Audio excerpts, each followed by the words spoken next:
धन्यवाद देता हूं श्री संजय मयूख जी का और आप सभी को आभार और धन्यवाद कि आप इतने कम समय में यहाँ पे उपस्थित हैं।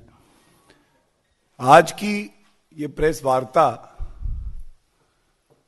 केवल राजनीति के संदर्भ में नहीं है। कल जो हम लोगों ने देखा कि किस तरह से तमाम विदेशी, जिनको सेलिब्रिटी लोग चाहे कहें लेकिन हम सेलिब्रिटी नहीं कहेंगे, वो ताकतें जो भारत की प्रगति से परेशान हैं, जो नहीं चाहते कि हमारे देश की लोकतंत्र की बात पूरे विश्व में तारीफ करके करी जाती है, वो आगे भी हो, जो चाहते हैं कि हमारे देश की जो नींव है, आर्थिक मजबूती, सामाजिक मजबूती और सांस्कृतिक धरोहर, इसको कैसे नष्ट किया जाए, उसके लिए एक अंतर्राष्ट्रीय साजिश रची जा रही है। हम सब जानते हैं कि 26 जनवरी गणतंत्र दिवस का दिन हमारे लोकतंत्र के लिए सबसे पवित्र और पावन होता है और इस 26 जनवरी को जिस तरह से एक सुनियोजित साजिश रची गई, हिंसा हुई, उससे हर भारतीय के दिल में पीड़ा हुई। कल एकदम से रिहाना को याद आ गई भारतीय किसान कानूनों की। उसमें हमने देखा किस तरह से ग्रेटा थनबर्ग वो भी बता रही थी कि भारत में लोकतंत्र को कैसा होना चाहिए। और जब आप कोई गलत काम करते हैं, जब आपके पास नीयत साफ नहीं होती है, तो सच बड़ी मजबूती से बाहर आ जाता है। तो एक ट्वीट ग्रेटा थनबर्ग ने डाला जिसमें एक टूल किट थी। यह टूल किट कम थी, अराजकता की स्कूल किट ज्यादा थी। और यह अराजकता की स्कूल किट क्या थी? यह बता रही थी कि किस तरह से भारत में विदेशी ताकतों ने हस्तक्षेप किया कि गणतंत्र दिवस में यहां हिंसा हो। कैसे जो मजबूती भारत ने दिखाई है श्री नरेंद्र मोदी जी के नेतृत्व में, 135 करोड़ भारतीयों की जो ताकत है, कुछ लोगों की आंख की किरकिरी बन गई है। और आपके समक्ष में यह बात जरूर बांटना चाहूंगा, ये जो अराजकता की स्कूल किट डाली गई, इससे एक बड़ा खुलासा यह हुआ, छोटा मोटा नहीं, बहुत बड़ा षड्यंत्र हमारे लोकतंत्र के खिलाफ किया जा रहा है। 1 GB डेटा, 1 GB मटेरियल, यह सब उपलब्ध कराया गया उन ताकतों को, शक्तियों को, कि कैसे हमारे देश को कमजोर करे। किसान कानून तो एक बहाना है, हमारा पवित्र लोकतंत्र इनका निशाना है। और ये दस्तावेज जो सामने आए, जो अब पब्लिक डोमेन में है, हमारे लिए रिहाना, ग्रेटा थनबर्ग, मिया खलीफा और भी कई ऐसे विदेशी हैं जिन्होंने अपने अपने तरीके से समर्थन किया जो भी भारत में विरोध हो रहा है। हमारे लिए उन सबसे ऊपर हमारा लोकतंत्र, हमारा देश, हमारा भारत है। और जो इन दस्तावेजों में सामने आया वो मैं आपके समक्ष रख रहा हूं, क्योंकि वो चिंता का सबब है। चिंता का सबब इसलिए नहीं कि हमारा देश मजबूत नहीं, नेतृत्व मजबूत नहीं, सेना मजबूत नहीं। चिंता का सबब इसलिए है कि ये विदेशी ताकत आखिर चाहती क्या है।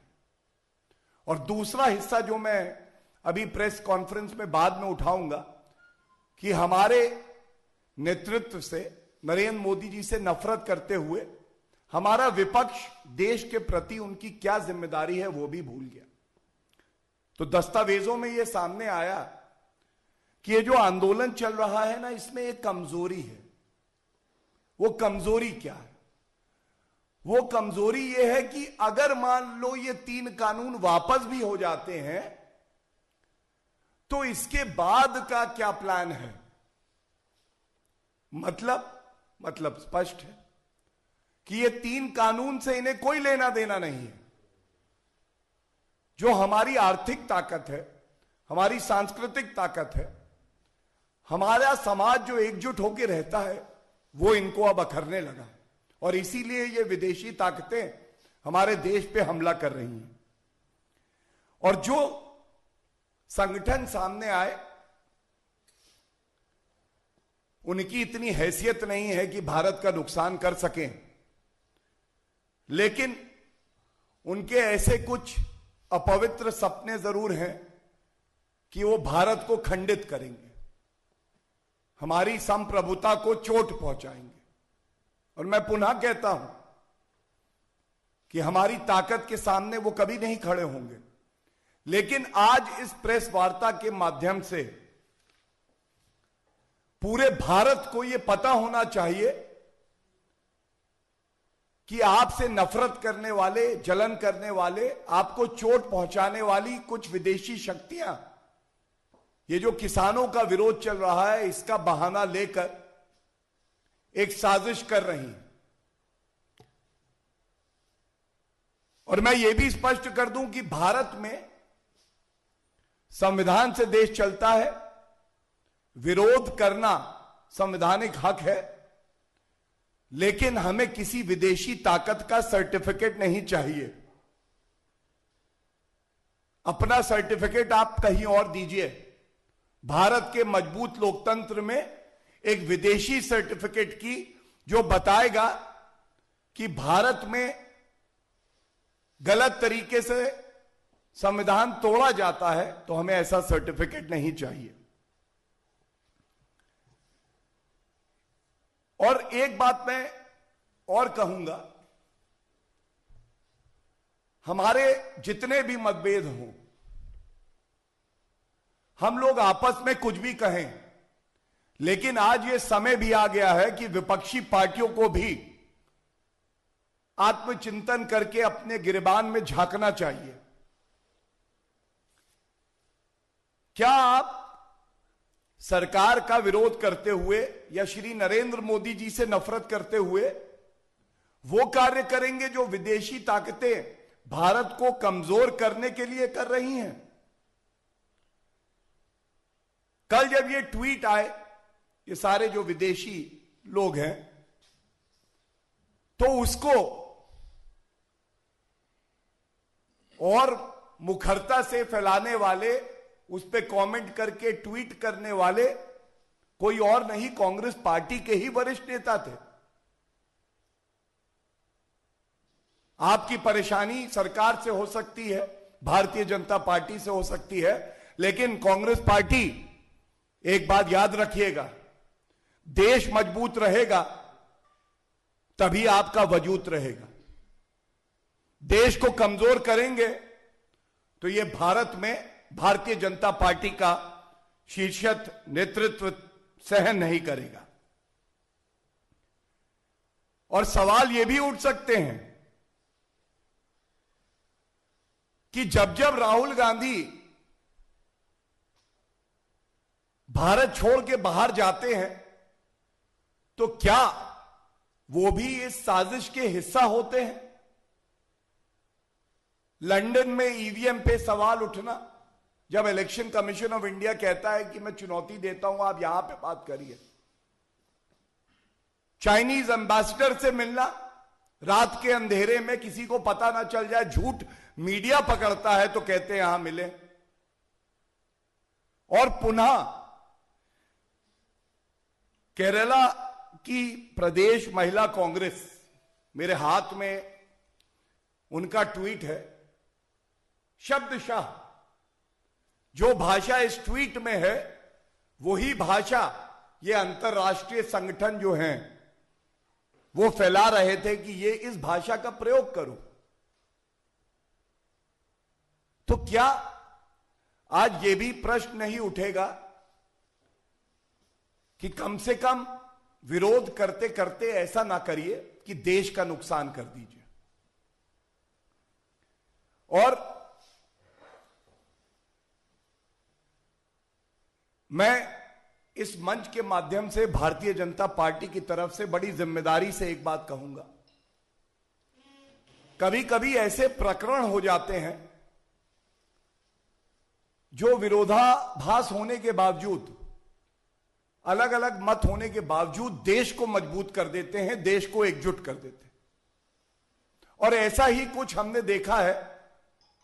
जिस तरह से जन समर्थन का एक सैलाब सा आ गया, हर भारतीय ने आगे बढ़ के बात कही कि राजनीति एक तरफ, लेकिन मेरे देश पे अगर आएगी तो उसकी आन बान शान से मैं समझौता नहीं करूंगा। यह संदेश आज पूरे भारत में बड़ी मजबूती से गया है। और जो विदेशी ताकतें हैं जहां भी हैं, हमें पूरा यकीन है भारत की एकजुटता का यह संदेश वहां तक भी पहुंच गया है। एक विनम्र अपील और विनती मैं जरूर करूंगा। जैसा हमारी सरकार ने, श्री नरेंद्र मोदी जी ने, सभी भारतीय जनता पार्टी के वरिष्ठ नेताओं ने, हमारे राष्ट्रीय अध्यक्ष श्री जेपी नड्डा जी ने कहा है, हम किसानों का बहुत सम्मान करते हैं। और यह भारतीय जनता पार्टी का सदैव मानना रहा है कि किसान वो है जो देश के लिए अपनी जान भी दे देता है। तो एक विनती और एक अपील मैं जरूर करूंगा किसान भाइयों से, आप हमसे बातचीत करिए। जो कुछ किसान संगठन हैं जिनको ये कानून ठीक नहीं लग रहे, वो विरोध कर रहे हैं, विरोध जरूर करिए। लेकिन अगर कोई बाहरी ताकत हमारे देश का नुकसान करती है, आपके बच्चों का भविष्य पे कालक पोतती है, तो हम सबकी यह जिम्मेदारी बनती है कि हम एकजुट हो जाएं। और जिस तरह से यह उदाहरण के तौर पे पेश कर रहा हूं, भारत में हर कोई इनका सम्मान करता है। लता मंगेशकर जी सामने आई, उन्होंने एक बहुत अच्छा संदेश देशवासियों को दिया है। उन्होंने भी यह बात कही है कि विदेशी शक्तियों का भारत की अंदरूनी राजनीति में कोई स्थान नहीं है। उन्होंने यह भी कहा है कि हम अंदरूनी मामले सुलझाने में सक्षम हैं। इसी तरह से सचिन तेंदुलकर जी भी सामने आए हैं और तमाम ऐसी बड़ी हस्तियां हैं, बॉलीवुड से हैं, क्रिकेट जगत से हैं। ये सब आज दिखा रहे हैं कि हमारी एकता क्या है। और अंत में इस बात से करूंगा, जो विदेशी थे उनसे हमें वफा की नहीं थी उम्मीद, लेकिन विपक्ष क्यों नहीं जानता कि वफा क्या है। एक इंडिपेंडेंट कंट्री, स्वतंत्र राष्ट्र का पहला मापदंड यह होता है कि जो निर्णय राष्ट्र के लिए लिए जाते हैं उसमें कोई भारी ताकत का हस्तक्षेप ना हो। This is the concept of sovereignty. No external power can dictate what is good for our country. And as a proud Indian, I would like to say that India's democracy, our economic, cultural and social strength is recognized world over. This is a conspiracy and a sinister design by certain powers internationally to weaken our country. And I must in the end say that India under the leadership of Shri Narendra Modi ji today is strong enough to not only resist but to destroy such evil powers. The entire country and every citizen stands united against this sinister war that is being waged against our country. This will not be tolerated. Thank you. देखिए, जो आज की press वार्ता का मुद्दा है, मैं उसी पे उत्तर देना चाहूंगा। और किसानों से बातचीत 11 दौर हुई है, आगे भी होती रहेगी। मैं धन्यवाद देता हूं आपने ये प्रश्न किया, लेकिन पुनः कहूंगा, ये देश जब आगे बढ़ेगा तो विभिन्न वर्ग हों, चाहे किसान भाई हों, चाहे मजदूर हों, चाहे कोई और हो, तभी सुरक्षित भी रहेगा, मजबूत भी रहेगा। तो ये प्रेस वार्ता आज इस बात के लिए है कि देश एकजुट होकर खड़ा है और इन विदेशी ताकतों को परास्त करने का हुनर, ताकत, मंशा हमारे पास है और इन्हें हम परास्त करेंगे। मैंने आधार देते हुए एक प्रश्न पूछा है कांग्रेस पार्टी से, जो प्रश्न भारत का हर नागरिक पूछता है। ईवीएम हमारा अंदरूनी मामला है, तो लंदन में प्रेस कॉन्फ्रेंस क्यों हुई थी, कपिल सिब्बल वहां पे सब देख रहे थे। जब भारत से बाहर गए राहुल गांधी, विदेशी भूमि में उन्होंने गलत कहा कि हमारा जो ताना बाना है सौहार्द का, वो खत्म हो रहा है। और मैंने ट्वीट दिखाया आपको उनके स्टेट यूनिट का, जिसके सारे शब्द वही हैं जो 1 GB मटेरियल मैंने बताया ये विदेशी ताकतें फैला रही थी, उससे लिए गए हैं। तो क्या यह सवाल वाजिब नहीं? और इसीलिए ये जो शक की सुई है, ये घूम के कांग्रेस पार्टी पे जाती है। धन्यवाद।